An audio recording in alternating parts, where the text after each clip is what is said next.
Hi, I'm Dr. Sylvia Peregrino, and I'm the host for Entre, Nosotras, Latina Voices. Today, I'm honored to have two of our colleagues from EPCC, Ms. Luz de los Reyes and Ms. Luz Roberts, and we're going to talk about some of the celebrations that we're having for Hispanic Heritage Month this year. Welcome. Thank you. Thank you, Dr. Peregrino. Thank you for having us here. Yes, we appreciate it. Ladies, tell us a little bit about yourselves. What do you do here at the college, and how did you get involved with diversity programs? Okay, my name is Luz Roberts, and I oversee the Connect Center at El Paso Community College. I have been working here at El Paso Community College for 32 years. So at the Connect Center, what we do, we help students get ready. Like if they don't have a high school diploma, GED or preparatoria, what we do, we have, I send them to get the GED. Once they get the GED, they come back to our department.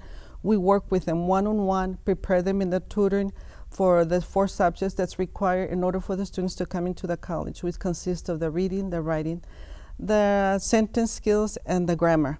We work with them one-on-one. We also advise them and help them apply for financial aid, admissions, translate letters for the students that need assistance from students that come from Mexico, that the parents work over there. They're U.S. citizen students, okay, but they just graduated from preparatoria, which is equivalent to high school. We help them translate the letters from pesos to dollars, and that's what we use in order for them to apply for financial aid.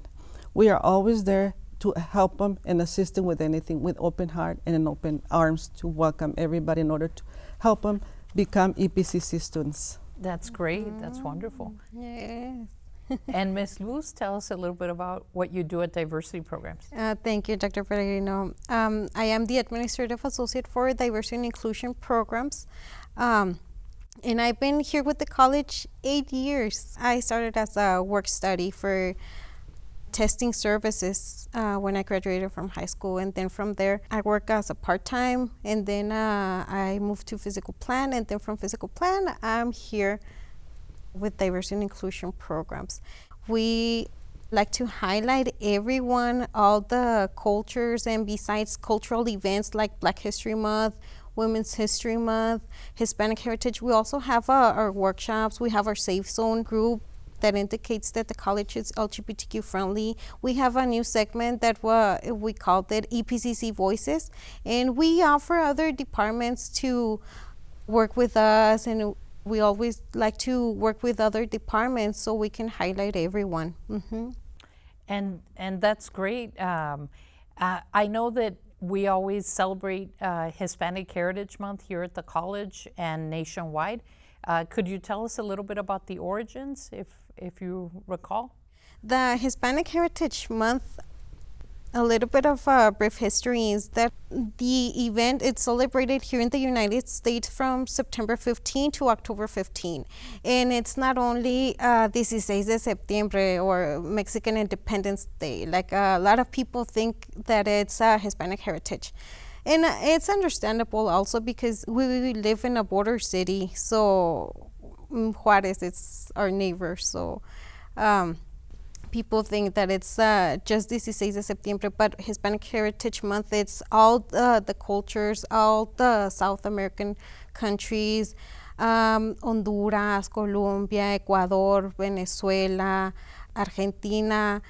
It's all the Latin American countries here. Mm-hmm. And originally, I know it started out as a week with President Johnson, that we celebrated it first as a week, and then it became a month under Ronald Reagan. Right. And so I like how you brought up the fact that it's not just Mexican American, it's all the Latino groups. Right. I went to school in New York City, so there, we have many of the Latino groups, right? Yes. And so it's nice to see it celebrated. What's the theme for this year?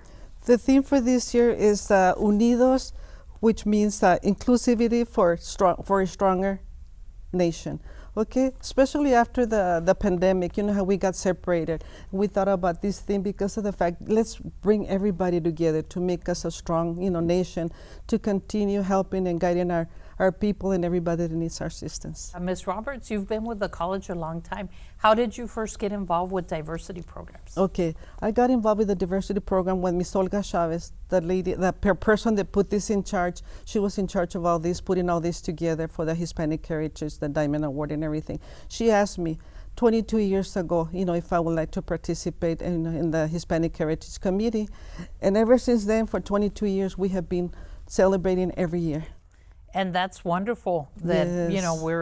we're celebrating not only our community, but along with the rest of the nation. Exactly, especially bringing everybody together, other departments to get to know who you're talking to, and the students and the faculty and staff, so we can get to know each other and guide as far as what we do and what services we provide. And so tell us a little bit about the festivities this year. The festivities, okay. This year for the 21st Annual Hispanic Heritage Month Fiesta, we at the Valle Verde campus, next between the courtyard and the annex is between the C building and the B building. So open to everybody, faculty, staff, students, and community people. Everybody and anybody is welcome to come and join us. What we have is mariachis, folklorico dance, different kinds of games, toss, ball, etc. Okay, and also what we do, we're going to be giving a ticket for lunch, and the requirement in order for you to get a ticket is for you to go around the tables that we're going to be having an expo to get information about the departments that we are having in order for the students to learn more about what services we provide, and they can get assistance with. And once they finish that, then they're eligible to receive a ticket to get the meal and a drink. And that sounds like fun. I know I will be going. It's in my plan to go and to celebrate. And so I know that you mentioned Carla Mariscal is hosting. Yes, Carla Mariscal is going to be our host. Carla Mariscal is an excellent person. She's always been open and has been participating with the Hispanic Heritage for different, a lot of years, several years. She has been joining us and helping us and promoting the Hispanic Heritage. And in case people don't know, she is one of the hosts for Telemundo for the news. That is correct, and it is a tradition that Ms. Carla Mariscal, that we invite her always, and she's always open and flexible to work with EPCC, so it is like a tradition to have her for Hispanic Heritage Month. Ms. Carla Mariscal, she's a news anchor for Telemundo 48, and it's a pleasure to always have her here. And besides Ms. Mariscal, we will also be honoring 2 mentors and the keynote speaker. The keynote speaker, his name is Chepi Orduña. He's a word-spoken artist, and he's from Laredo, Texas. So he will be visiting us to celebrate Hispanic Heritage Month with us, and he will be our keynote speaker. He will be giving a presentation. Also, we will be honoring 2 mentors. Ms. Dana Munoz, she's an EPCC faculty instructor, and we'll be honoring her. I know that Ms. Munoz, she has written books before. And also, our second mentor is Dr. Andres Muro. He's the director for Continuing Education Program. So we will be honoring them too during our Hispanic Heritage Month festivities. How did you select the 2 people that we're honoring this year? Okay, first of all, Andres Muro, he's the director from the Community Education Program. Okay, he's going to be the second mentor, those 2 mentors. How do we select the scholarships? Well, how do you select the people that we're honoring? And I think it's wonderful that we're honoring 2 of our own. Exactly, yes. Because often, people don't get recognized until they pass, so better to be recognized Highlight in life. and recognize our colleagues here from the college to show EPCC pride also. Mm-hmm. That's wonderful. And so what's the process to be selected? The process is that the committee members are the ones that, they come up with different names, and then from there they submit a bio, and then from there we go ahead and pick whoever we think is the best person and qualify for that. Mm-hmm. And I know before we started honoring mentors since 2007. So from 2007 to now, we have honor a few mentors now, and we select the mentors according to what they have bring to the college, to our city, what have they done for our community. So like Ms. Roberts said, in the committee, we do nominate some names. We request their bios, and then we get together.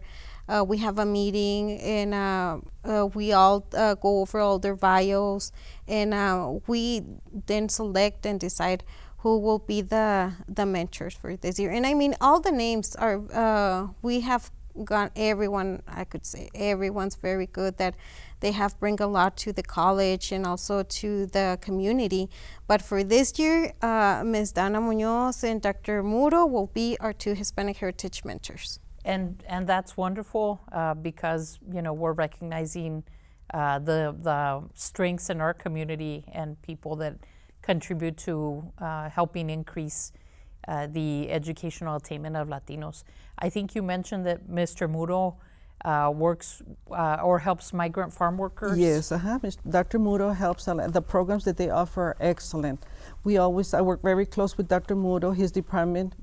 For those students that want to get their GED in Spanish, we refer them to that program. They're really good in assisting us and helping our students obtaining their GED. Also for conversational classes, they also offer conversational classes for students that are barely coming into the college. They don't know any English. Or if they don't qualify for financial aid, they can also go get free classes with him. He's really good in assisting us in our department. So that's great. And I think we'll put that contact information in case people want to reach out to either the Connect program that you have or the community education programs that we have. Let me tell you a little bit about the Connect Center. The reason we came up with Conectate is the Connect Center, and it's Conectate. Because in the Connect Center, what we do, we connect everybody, not just ESL students, regular students that graduate from high school. We connect them throughout the district of El Paso Community College, not just here, but at different agencies out of the city. And they work with us in helping them and guiding the students. So that's what we decided to call. Well, I came up with Connect Center, Conectate, which is, I think it's very good in order for them to say Conectate. A lot of students, come into the office.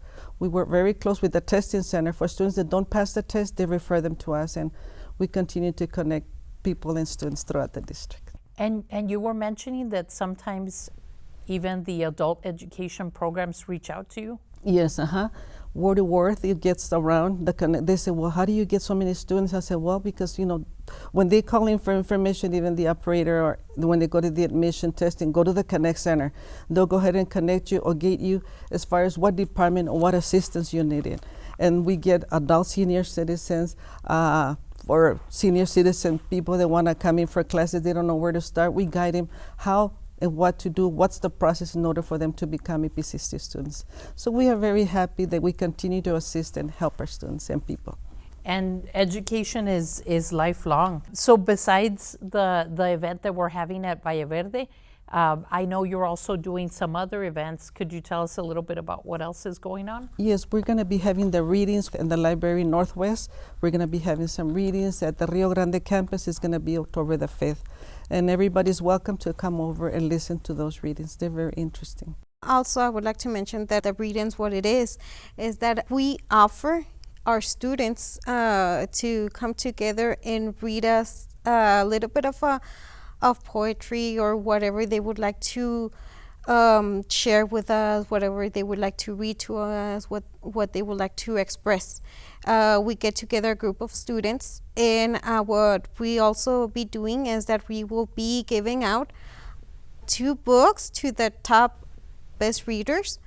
A book called Ándale Prieta. Ándale Prieta was also written by Jasmine Ramirez, who is also an EPCC faculty instructor here at the college. So we like to highlight our own people. We will be having Jasmine also as a judge, but that will be all for the Rio Grande. So we will be having the readings. The first one will be October 4th at our Northwest Library, and October 5th at our Rio Grande campus.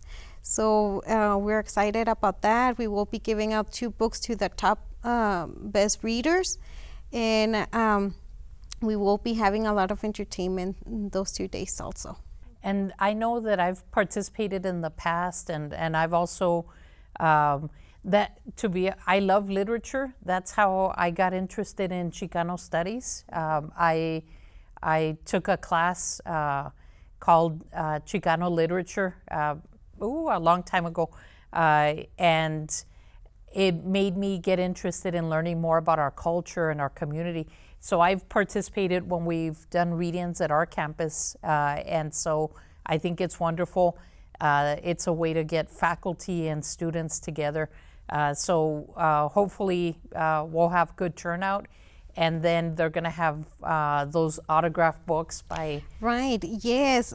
Ms. Ramirez will be signing the books, and she will be the judge for the Rio Grande. Also, I would like to mention that we've been working together with Papagayo, and with also Jorge Gomez from Rio Grande campus. So he's been helping us a lot to get this together, and for our students. That's our main purpose, our students, faculty, staff, and also the community. And for Northwest, Lord Ambris and Alta Library at Northwest, they've been helping out. We've been working together with them to have this event for our students. And also people have asked if we're going to be doing it at other campuses, that is it going to be only at Valle Verde. And yes, in the future we will be also rotating to other campuses too. So I know Lorelai from the library. That's also a community effort, because that's the Northwest Library, but it's also a library for the city of El Paso. That is right. And so that's wonderful that we're using those facilities.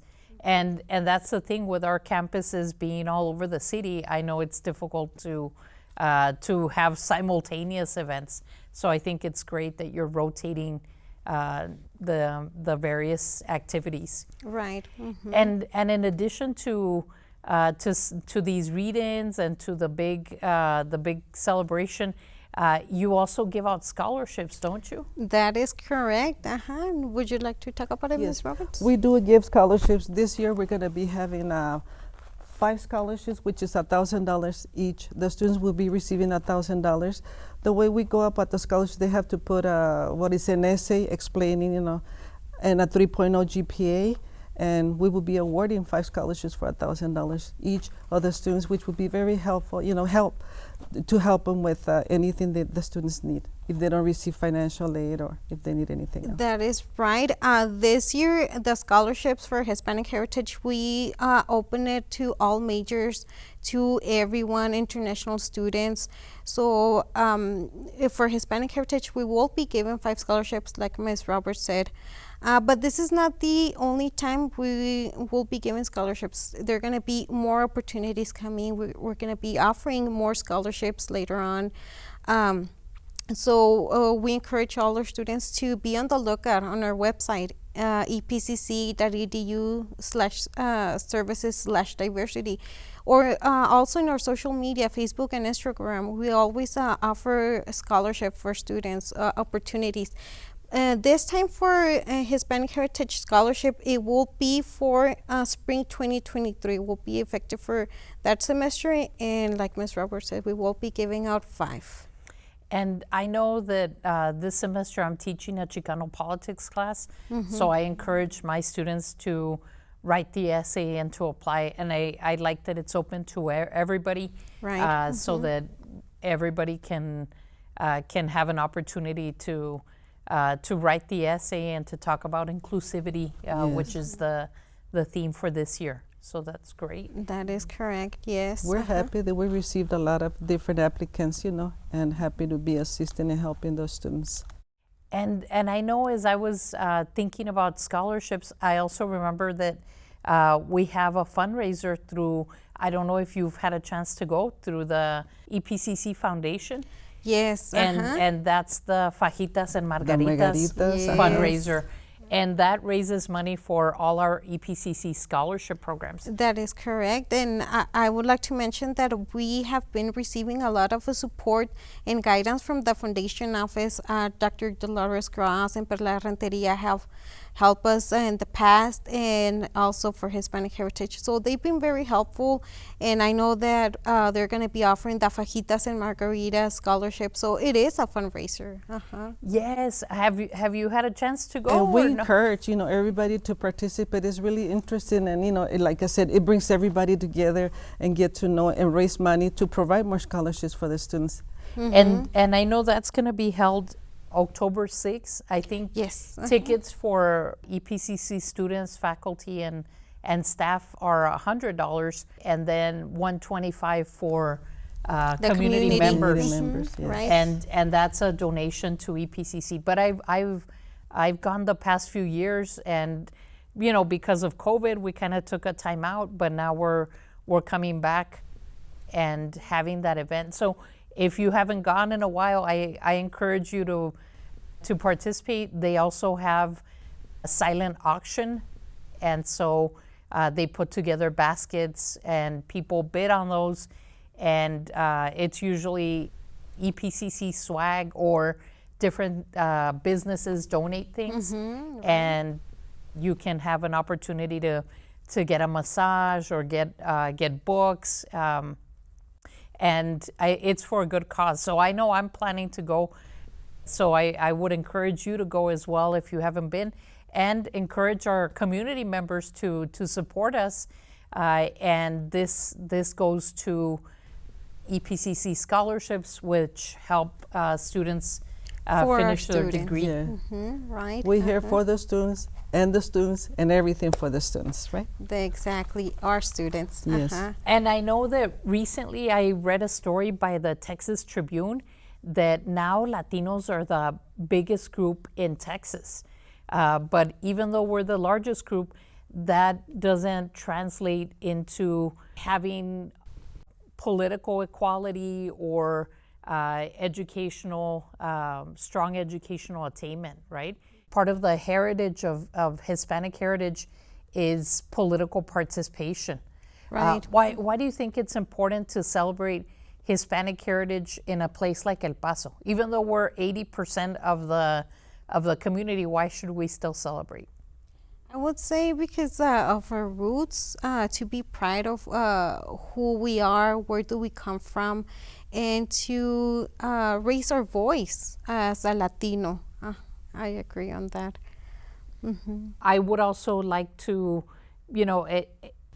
encourage you and whoever's watching to get registered to vote, right? Because part of the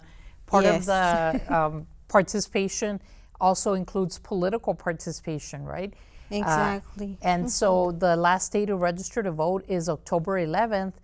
And then this year, every office at the state level is up for re-election. All our governor, our lieutenant governor, attorney general, comptroller, land commissioner, everybody's up for re-election, and city council as well. So we're having elections this year. So I would encourage you to encourage your friends to register to vote and to participate so that we can have more participation by Latinos, right? That is correct. I agree, Dr. Peregrino, and thank you for giving us all that information and registering to vote. And I would encourage all my friends, family members, colleagues to register. And you mentioned that the last day will be October 11th is the last day to register, and then election day is November 8th. Early voting is October 24th through November 4th. And the reason I know this is because I'm having my students do assignments on all the political candidates. And I think it's a good way to celebrate Hispanic heritage because we get to hear about some of the elected officials and what they've done and some of the people that want to run for office. So I think it's wonderful that we're celebrating this year. And I encourage everybody to attend the festivities. Thank you. I don't know if there's anything else that you want to add. Like you said, Dr. Peregrino, we would like to invite everyone. This event is for our students, faculty, staff, and also the community. So we would like to invite the community to join us Wednesday, September 21st to our Hispanic Heritage Fiesta.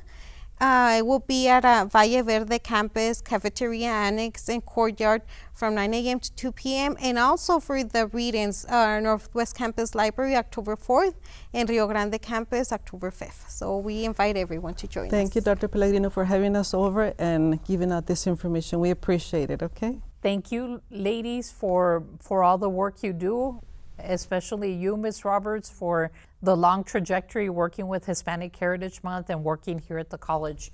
I know we're in good hands, and I look forward to celebrating with you this year. I just want to say one more thing. I want to thank Olga Chavez, the director. She used to be the director for this program, and she's the one that put all this together and got everybody together and continue doing this. That's a wonderful way to end and to bring our discussion to a close. Again, I'm Dr. Sylvia Peregrino, and today my guests have been Luz Roberts and Luz de los Reyes, talking about Hispanic Heritage Month here at EPCC from September 15th to October 15th.